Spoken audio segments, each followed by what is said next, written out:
અમદાવાદના ચાંદખેડા ગામ bus stand પાસે આજે 28 માર્ચના રોજ સવારના સમયે એએમટીએસ બસ અને એક્સયુવી કાર વચ્ચે જોરદાર અકસ્માત થયો હતો।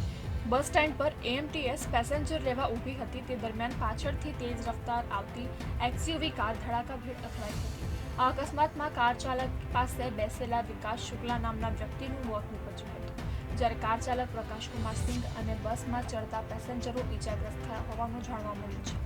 કારની ટક્કર એટલી જોરદાર હતી કે બસ 10 ફૂટ આગળ સુધી ધકેલાઈ હતી। આ સાથે કારમાંથી એક દારૂની ફૂટેલી બોટલ પણ મળી આવી હોવાનું જાણવા મળ્યું છે। સ્થાનિકોનો દાવો છે કે અકસ્માત સર્જનાર કાર ચાલક એક બાઇકને પણ ટક્કર મારી હતી। ડ્રાઈવર કારમાં ફસાઈ ગયો હતો, જેને ગંભીર ઇજાઓ થઈ છે અને તેને બહાર કાઢવા માટે ફાયર બ્રિગેડ દ્વારા રેસ્ક્યુ કરવામાં આવ્યું હતું અને હાલમાં પોલીસ દ્વારા ઘટના અંગે તપાસ શરૂ કરવામાં આવી છે।